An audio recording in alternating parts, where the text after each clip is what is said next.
Okay. Magandang araw mga pare. Ako nga pala si Paring RJ at welcome dito sa Paring RJ TV. Palakpakan dahil masaya tayo ngayon. Alam niyo yon, dito natin napatunayan na yung Supreme Court gumagana pa rin naman pala. Kasi unang-una kitang-kita natin yung anomalya dito sa impeachment ni VP Sara. So, syempre, makikita natin na patas pa rin yung Supreme Court kahit na yung mga animal naglalabasan at nagiiyakan ngayon sa social media. Nako, ang mga tarantadong kupal nagiiyakan ngayon sa social media.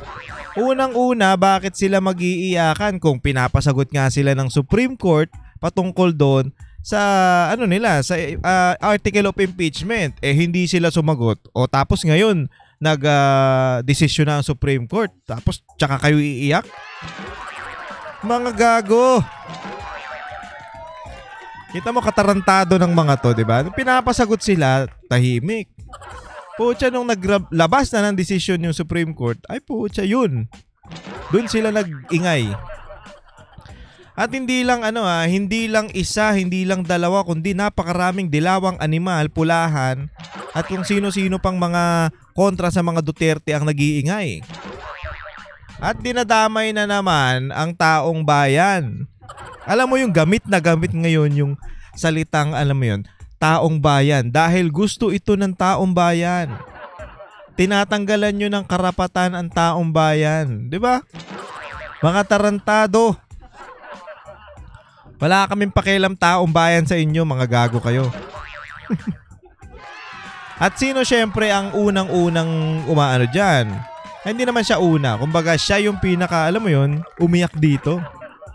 Dahil etong Ali na to nakulong dahil sa mga anomalya niyang ginawa at na may desisyon ng korte dyan. Alam mo yun, dahil na pornada yung plano nila kay VP Sara Duterte, iyak na naman siya na iyak. Meron pa dito si Boy Tabingi, ang animal na to. Ewan ko dito.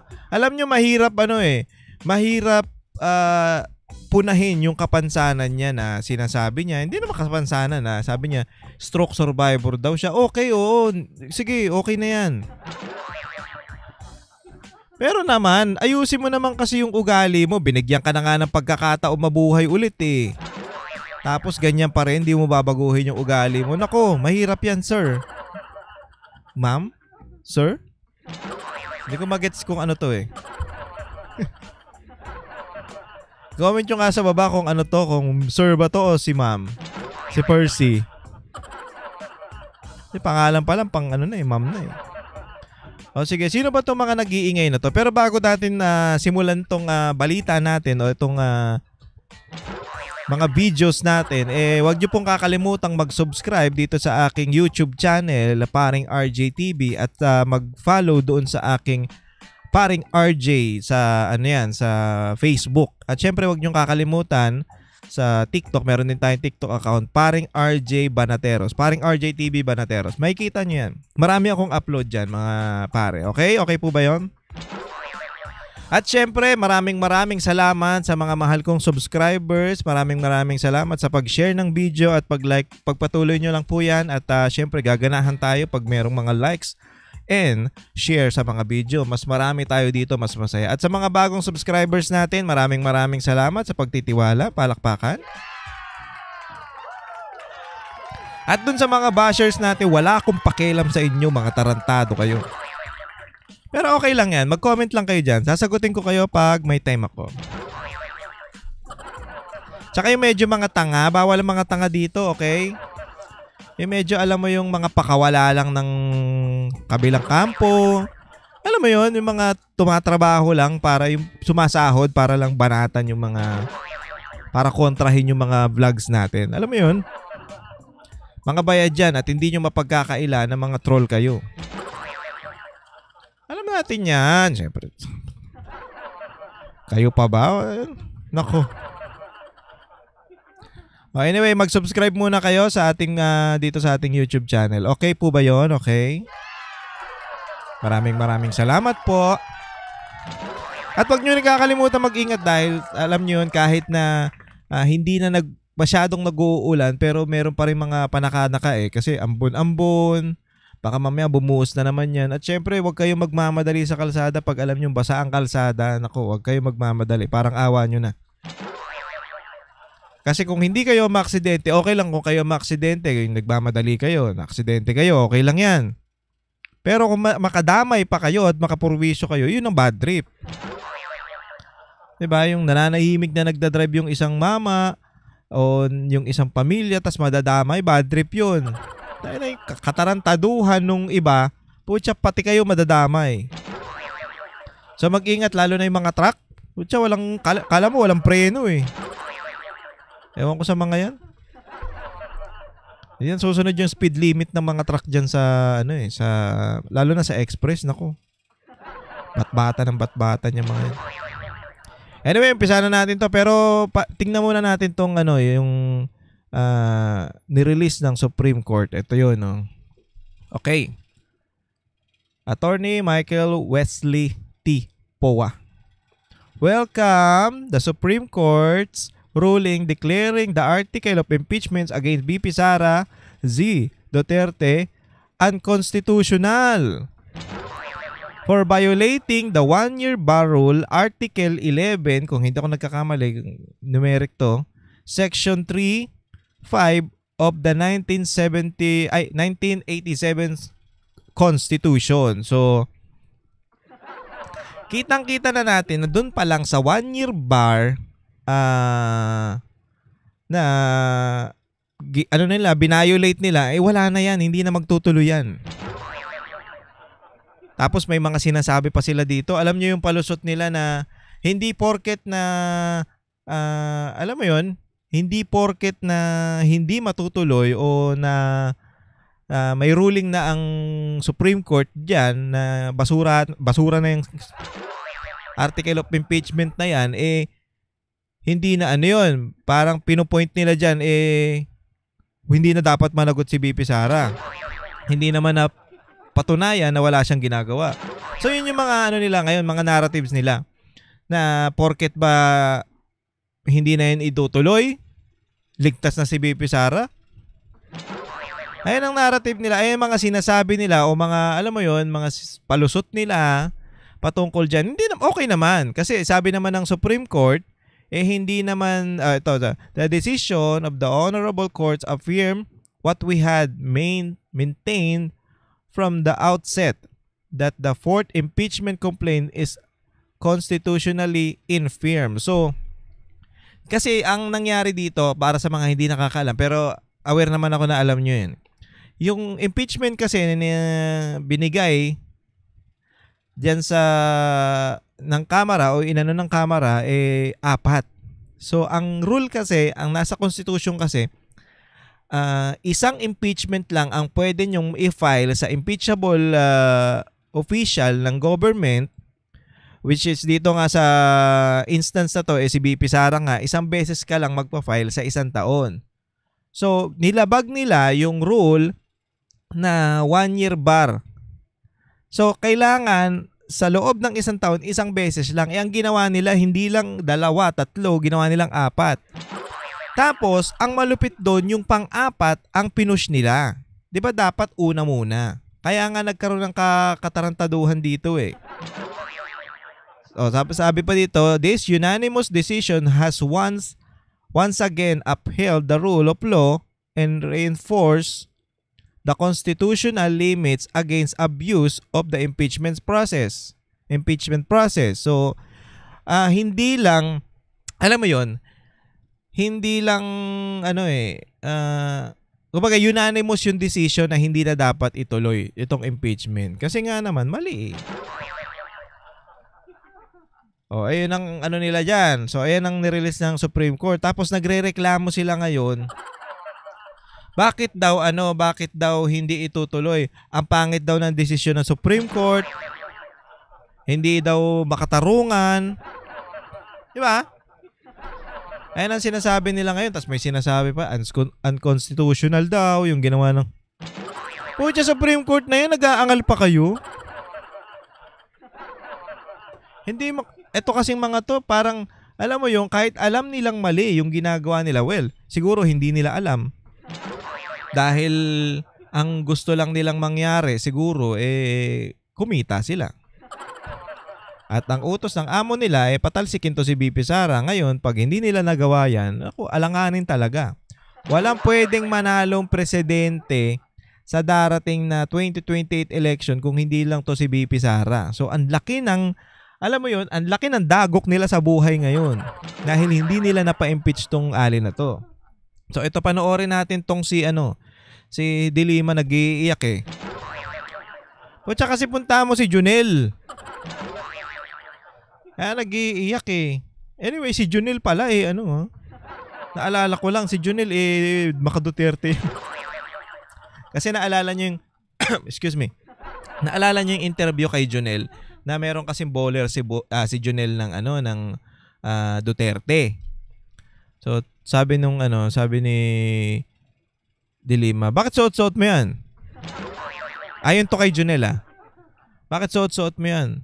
Hindi, kasi Duterte ako itong sinusuportahan ko Duterte kami sa Pampanga o Pangasinan, hindi ako nagkakamali. Tapos sabi ni De Lima, susuporta ka lang ng presidente, yung siraulo pa. Sabi ni Junel, walang basagan ng trip.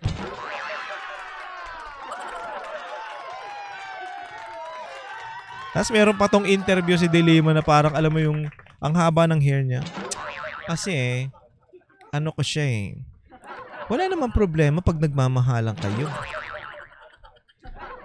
Matagal ko siyang driver. Ganun pa si tanga, pukin ng ina mo. Kadiri ka. Yung mga ganong sistema, yung mga ganong style, pang bagets yun Pang high school, putang ina, ang tanda mo na Hindi ko naman sinasabing huwag kayong magmahalan, okay naman yan. Pero yung ganun mapa-interview ka pa tapos ganun yung style. Kutsa, kayo ba hindi kayo nandidiri doon? Ewan ko Hindi kayo nandidiri yun, ang tibay ng sikmura ninyo. Sige, panoorin na natin to si De Lima. To those discouraged, I understand your dismay. But let me assure you, para daw dun sa mga nadidismaya. Walang nadidismaya, ate. Kayo lang. Ate, ma'am, lola. Kayo lang ang nadidismaya kasi kayo yung push ng push dyan sa impeachment. Putsang ina naman, alam naman natin yung style ninyo. This is not vindication for anyone. This is not exoneration. Walang naburang kasalanan.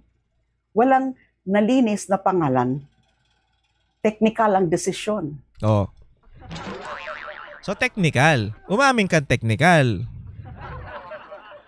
Walang naburang pangalan, walang nalinis na pangalan. Okay, pero hindi naman natin sinasabi at hindi mo pwedeng sabihin na si BP Sara na kagad, convicted na kagad. Parang ganun kasi ang nalabas Hindi pa kaya nililinis pero dinudumihan nyo na yung pangalan ng ali. O wala kang nalinis sa pangalan pero wala pa rin convicted. Gago ka pala 'Di ba?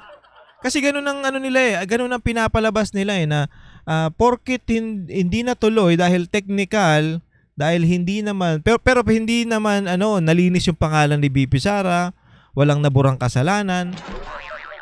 Ganun ang inaano nila Kaya gusto nilang ituloy kasi gusto nila may malinis sa pangalan, ganyan.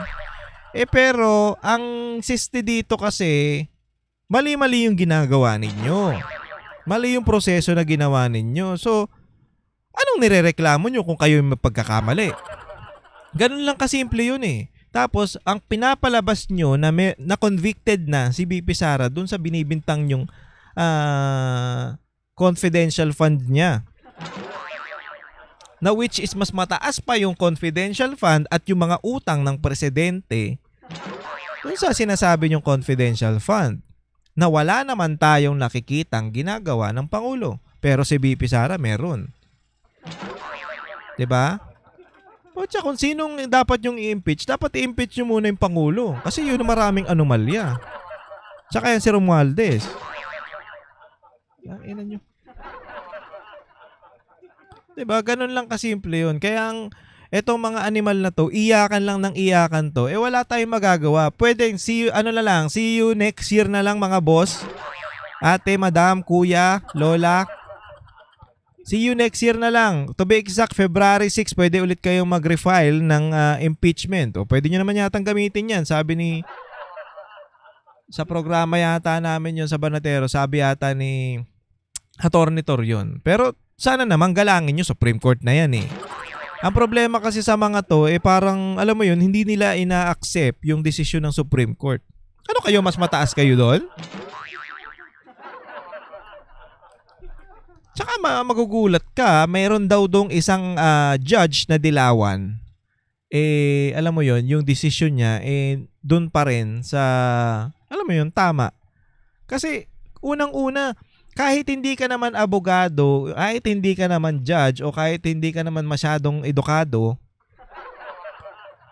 makikita mong mali eh. Kasi dun pa lang sa Constitution na isang beses ka lang pwedeng mag-file ng impeachment sa impeachable official, inano na nila, nilabag na nila. So dun pa lang, dali na sila kagad. Hindi na magtutuloy yan. Anong gusto nyo? Sinong mas mataas? Supreme Court o yung Senado? Ang tatanga nyo. Ang mga alegasyon ay nananatiling totoo, okay, malubha. O, di ba? Ang mga alegasyon ay nananatiling totoo. Alegasyon pa lang, totoo na? Bobo mo rin eh. Ewan ko eto si Laila de Lima, alam ko attorney to abogada to Pero bobo.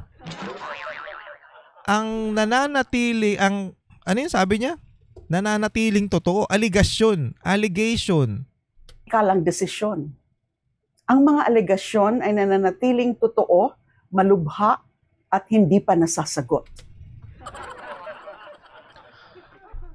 Wala pa, hindi pa convicted ate, hindi pa. Okay? So, allegation pa lang yan. Allegation, nananatiling totoo. Gago ka pala Ang labo ng sinasabi mo. Allegation pa lang yan doon sa binibintang nyo kay BP Sara. So, hindi pa nasasagot yan dahil mali nga yung proseso nyo. Sino bang may mali? Diba? Si BP Sara o kayo? So, kung nasa inyo ang pagkakamali, kasalanan nyo yan kaya hindi nagtuloy. Mga tanga pala kayo We must not let this ruling numb our sense of justice. Hindi tayo dapat masanay sa mga leader na hindi napapanagot. Hindi pa tapos ang laban. Gago. Ay, to? Madam, tapos na. Well, pwede nyo na nga, yan sinasabi natin, pwede nyong mag-refile sa February 6 kung gusto nyo ituloy yan. Pero, putya ngayon, wag na kayo magsigaw-sigaw, wag na kayo mag-iyak-iyak dahil tapos na yan, na-desisyon na ng Supreme Court, okay na yan. At syempre, palakpakan natin ang mga banateros ang nag-push niyan. At syempre, si Atty. Tor yun at yung dalawa pang abogado na nakalimutan ko kung ano, Sino ba yun? Nakalimutan ko ano ko na kanina. Dapat pala sinulat ko. Siyempre, dun pa lang kasi, ayun nga, ewan ko, di maintindihan itong mga to, dun pa lang sa ginawa nilang proseso, alanganin na. So, hindi talaga magtutuloy yan. Kung inayos nyo sana yung pagpa-file nyo o yung nasa due process sana yung ginagawa ninyo, walang problema. Hindi makakakita ang Supreme Court ng anomalya dyan kasi nga, 4 Putang ina. Hindi kayo makontento sa isang bigayan Tapos, hindi nyo...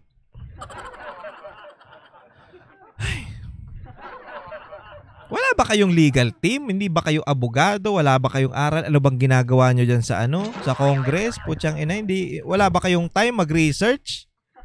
Para aalamin nyo muna kung paano mag-file ng impeachment?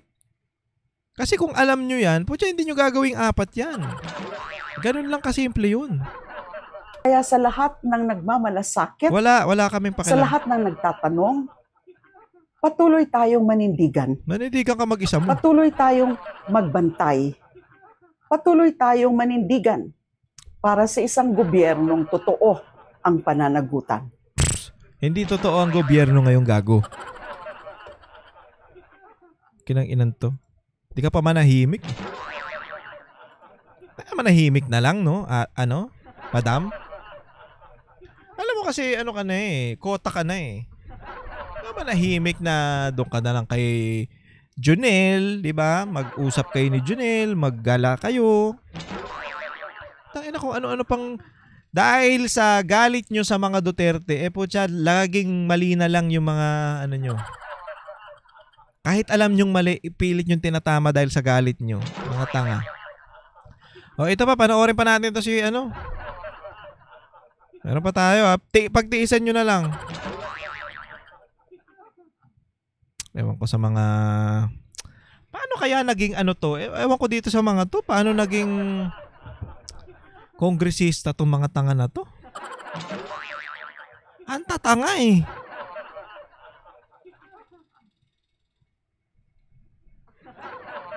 Diba? Ang daming kongresista ngayong tanga.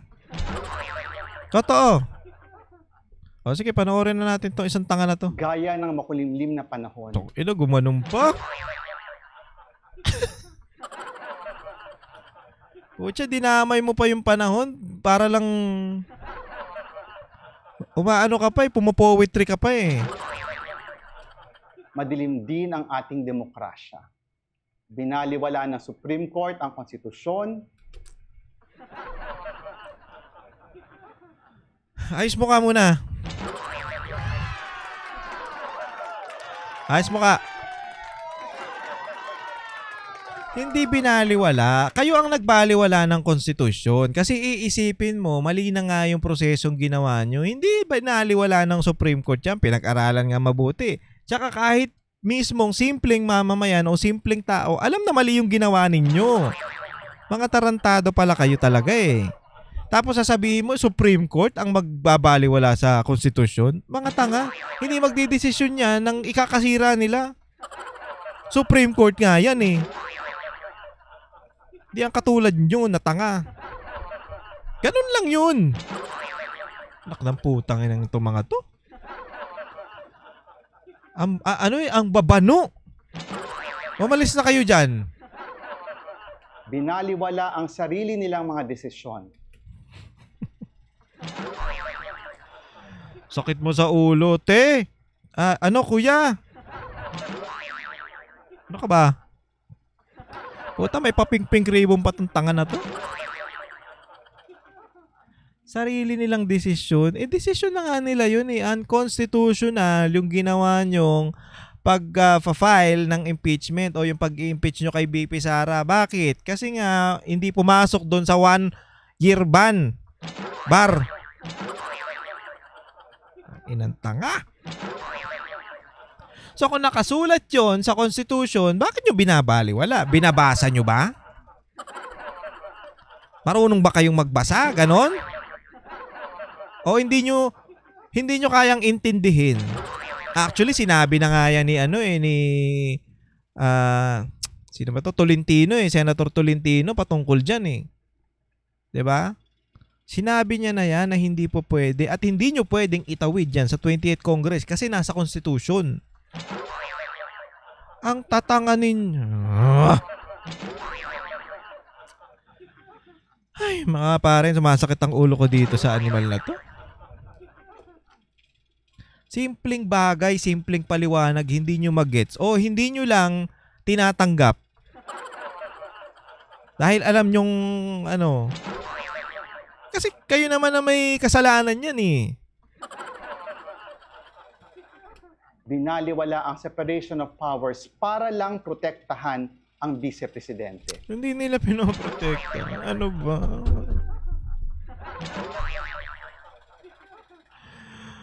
Tangina mo naman. Hindi pinoprotektahan. Mali yung ginawa ninyo. Bobo. Ay.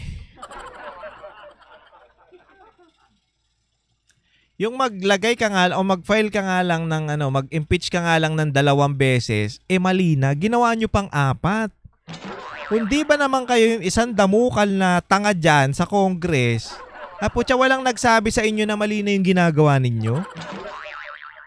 Well, siguro sa mga hindi pumirma, alam nilang mali. 'Di ba? Kasi hindi nga sila pumirma dyan eh. Alam nilang mali yung ginagawa ninyo. Pero doon sa mga pumirma, putya, mga bobo ba kayo? Hindi nyo alam na mali na yon? Hindi nyo alam na... Simple lang eh. Dapat medyo muna, bago kayo mag-atake ng atake, dapat inaalam nyo muna. Mag-research kayo, magtanong kayo dun sa mga legal team nyo. Alam ko namang meron eh. O baka wala kayong legal team dyan, lahat kayong mga bugok dyan. Diba? Mga pare, isipin nyo na lang, diba? Yun lang eh. Simpleng bagay, 1 beses lang pwedeng mag-file ng impeachment. 1 beses sa 1 taon. Putya, ginawa nyong 4, tapos sasabihin nyo sa Supreme Court, pinoprotektahan nila si VP Sara? Gago ba kayo? Inaano nyo binabastos nyo na yung totoo, binabastos nyo na yung Supreme Court. Ginagawa nyo ng Kung kayo, mga tarantado, ibahin nyo yung Supreme Court. Supreme Court yan eh. Pinakamataas yan. Wala na kayong magagawa. Mahal mo na. Ba't adan? Ang kukulit. Ang kukulit kasi, di ba? Tapos na, desisyon na, tapos na, okay na yon. So, bawi na lang next time, next year. Nireduce ng Supreme Court ang kanyang sarili bilang Supreme Coddler of the Philippines. The dismissal of the impeachment sets a dangerous precedent. Pukin ang ina nyo kasi. Pinagpapaliwanag kasi kayo ng Supreme Court. Anong ginawa nyo? Binaliwala nyo. Diba? Binigyan kayo ng oras magpaliwanag. Ipaliwanag nyo tong mga kung tama yung proseso na ginawa nyo dito sa impeachment. Pinagpaliwanag kayo. Hinintay ng Supreme Court. O wala kayong paliwanag. Binigyan pa nga kayo ng pagkakataon mga tanga eh. Ang kayabangan nyo kasi. Yan, napapala ninyo. Nakarma kayo sa mga kahayupan. Biruin mo naman kasi, nung binalik sa kanila ng Senado yung article of impeachment, anak ng putya, binasbasan. Tingin nyo nakakatuwa yun? Mga demonyo kayo. Hindi pwede sa inyo yung mga ganong proseso. Nakailan yan. Yung papel, binasbasan. Nagpamisa pa sila. Putya, buti hindi kayo nagbagay. Yung pare kasi dyan na Hindi na lang natin Pero parang katropa din nila Diba? Pati yung banal na ginagawa, banal na gawain, putya, idadamay nyo dyan sa kagaguhan yung impeachment. Inanto mga to. Tapos makikita natin ngayon yung COA nag-release ng na walang anomalyang ginawa ang VP Sara, ang Office of the Vice President. At ang alam mo yon, 3 consecutive years na talagang highest rating ang Office of the Vice President pagdating sa budget. Putya, doon pa lang pahiya na kayo sumama pa tong Supreme Court na nagdesisyon na unanimous decision na wala kayo talaga. Puta, double whammy kayo ngayon. Sabog sila 2 hits Pucha, double kill kayo mga tanga. At dito napatunayan na talagang walang ginagawa. Okay, sige, sabihin na natin hindi pa na liliti si VP Sara Duterte pagdating dyan sa impeachment. Okay lang yan. Sige. Hindi pa. Ang gawin nyo kasi, itama nyo yung proseso nyo. Yun lang yun. Wala na kayong magagawa. Mahal nyo na. But adan. Diba, wala na silang magagawa dyan kasi may desisyon na yan. Okay, wag na kayo mag-iyak-iyak. Hayaan nyo na, kawawa naman itong mga... Bawi na lang tayo next time, okay? Ang tatangan nyo kasi Lahat ng tiwaling politiko... Politiko? Putang ina, unahin mo yung yung amo mo.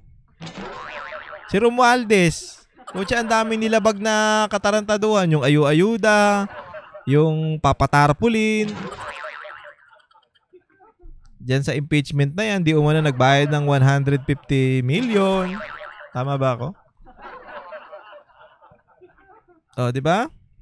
Meron pang Okada issue yan eh. Oh.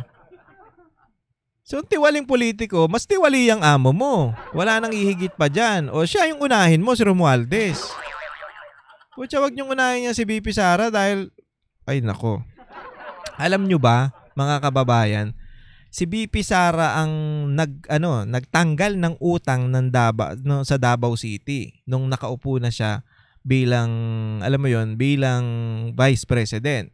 Although, syempre, si Pangulong Duterte noon may mga ginagawa talaga, may mga pagkakataon na kailangan mangutang. Pero hindi kagaya nung nangyayari ngayon sa presidente. Nangungutang talaga noon. Pero syempre, Duterte pa rin ang alam mo yon, nag-ubos ng utang nung sa Davao City. So, tingin nyo magagawa ng isang tiwaling opisyal yan? Kung hindi, tignan mo kung gaano kagaling yung magtatay, kung gaano kagaling si Pangulong Duterte pagpapalaki kay BP Sara. Mas nahigitan pa ni, I think sa lakas ng loob parang sa galing, iba sila ng diskarte. Pero parang ang nangyari, dahil sa galing ni Pangulong Duterte magturo dun sa mga anak niya, parang mas nahihigitan pa nung mga anak niya si Pangulong Duterte pagdating sa diskarte. Alam mo yun, natitrain.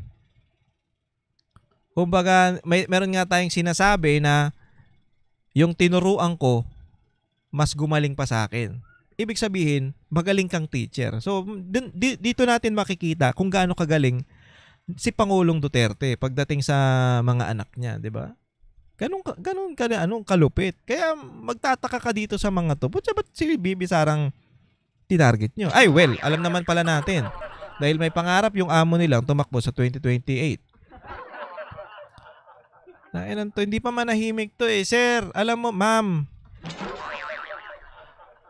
nakaano ka na survive ka na doon sa sinasabi mo, kaya ka nga inaasar. Diba? Siya ng binanata ni Bato, nagsalita siya ng inaasar niyo yung stroke survivor. Okay. Putya, may mga kilala naman ako na mga stroke survivor na hindi ganyan yung ugali katulad mo eh. Binigyan ka na nga ng pangalawang buhay. Putya, ganyan pa gagawin mo? Hindi ka pa magtino? Alam mo nang mali, pipilitan mo pa rin. Tago sa likod ng Supreme Court. Walang hindi pwede yun. Takasan ang pananagutan sa sambayanan. A disastrous day for Philippine democracy. Pukinang ina mo. Ano naman sabi, pukinang ina mo, tanga ka. Diba? Kayong may kasalanan. So, wag niyong sinisisi nyo sa Supreme Court dahil ang desisyon hindi pabor sa inyo. Yan ang problema kasi. Yan ang problema sa inyo. Pag hindi pabor sa inyo ang desisyon, putya, sigaw kayo ng sigaw. Pero syempre, pag okay sa inyo, ang saya nyo. Ngayon, pag hindi pabor sa inyo, kukontrahin nyo. Sabihin nyo, mali. Hindi tama. Unconstitutional. Puro kayo unconstitutional, hindi nga kayo nagbabasa ng konstitusyon. Putya, hindi nyo nga alam yung tama o mali. Diba? Basahin nyo muna. Bago kayo magsalita ng dapat maubos na tong mga animal na to sa sa Congress Tapos mapalitan ng mga talagang matitino Alisin na yung party list system na yan. Putang ina yan. Mag-party list pa kayo, yung nanalo na Duterte Youth, hindi nyo hindi nyo pinapaupo. Paano? Magiging balakid din sa sa pagdating dyan sa Congress. May kukontra na sa inyo, dagdag kontra. Unti-untiin na natin to mga kababayan, alisin natin to mga animal na to. Putang ina, walang magagawa to dyan Puro lang to pamumulitika. Imbis na tumulong kayo sa, tumulong kayo sa mga Pilipino. Dahil may problema tayo ngayon, madilim ang langit pang sinasabi nitong gagon tabingi na to. Madilim ang langit, mga ganun pa Basta madilim ang langit dahil sa inyo, mga tarantado kayo. Yan nga yung Office of the Vice President tumutulong kahit wala siya dito. Oh.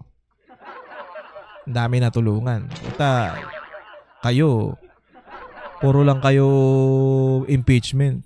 O ano pa yung isisigaw nyo? Wala na yung impeachment. Kita-kits na lang tayo next year kasi. Next year na lang, wag na kayong mag-ingay dahil wala na kayong magagawa.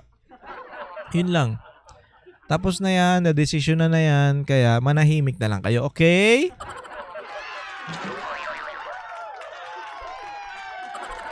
Okay po ba yon?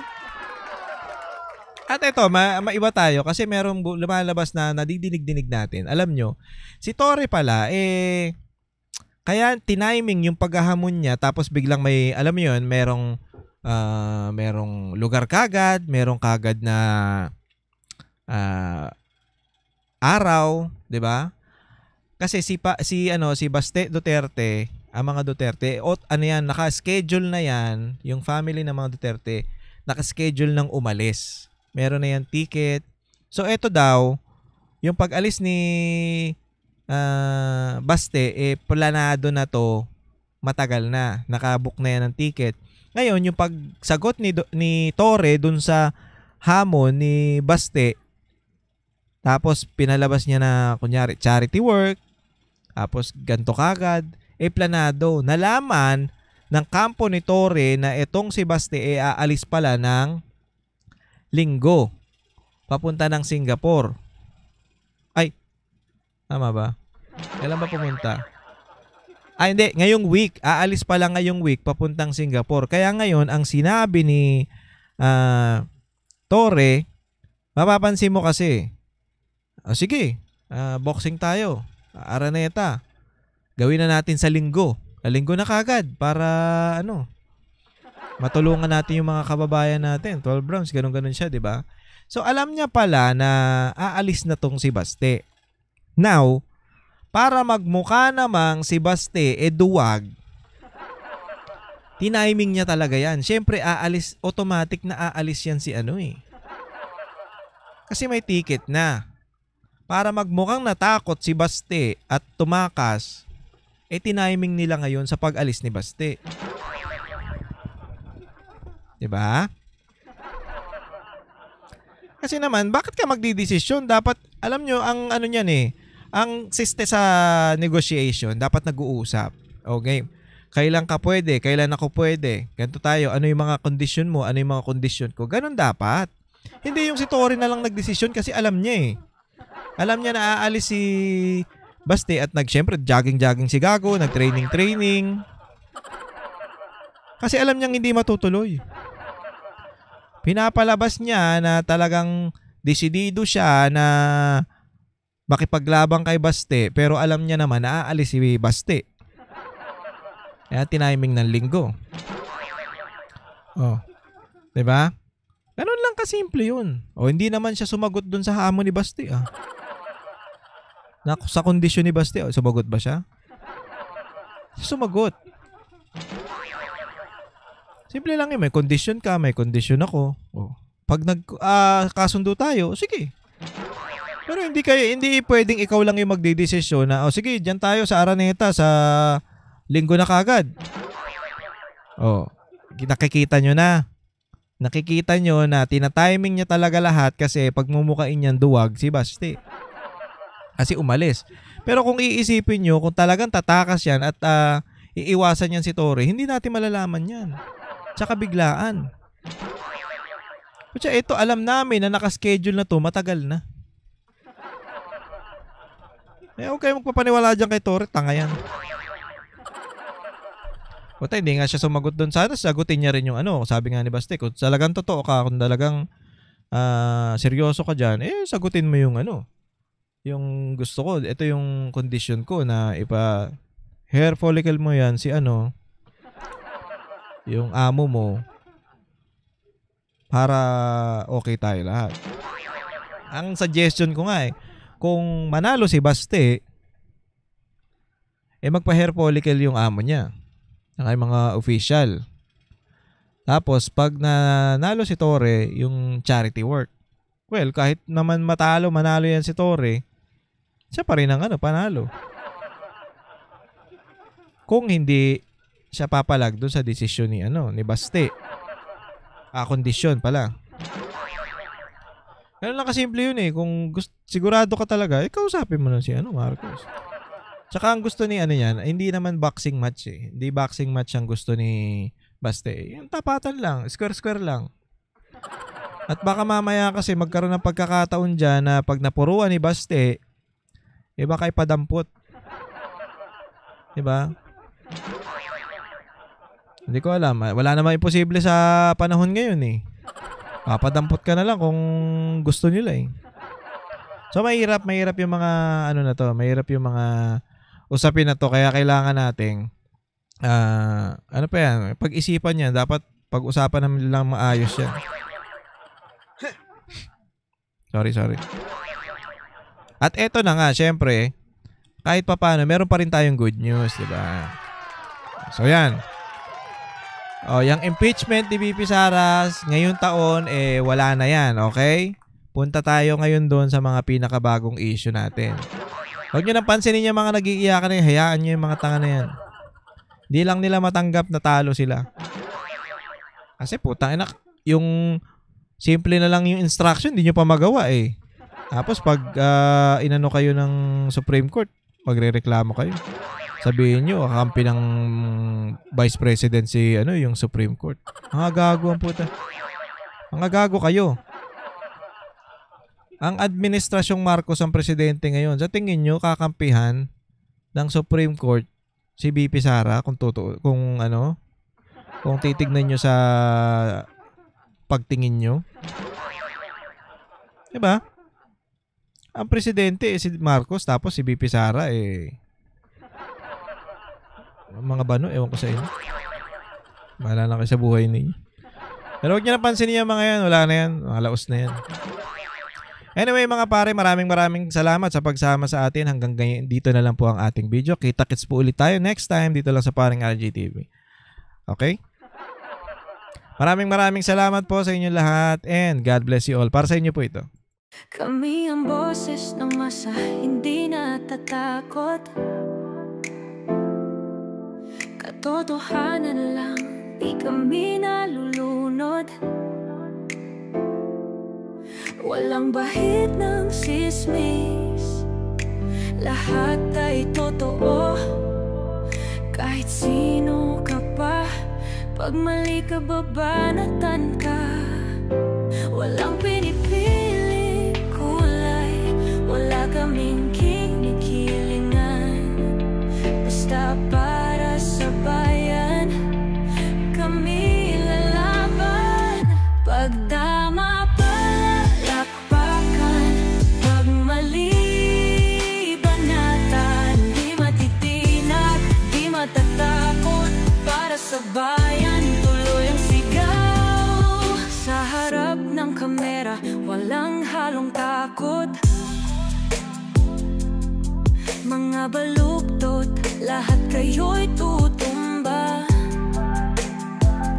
Ang hustisya at totoo, yun lang ang mahalaga.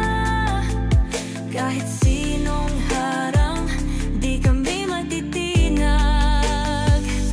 Walang pinipiling kulay, wala kaming kinikilingan. Basta para sa bayan, kami lalaban. Pag tama palakpakan,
walang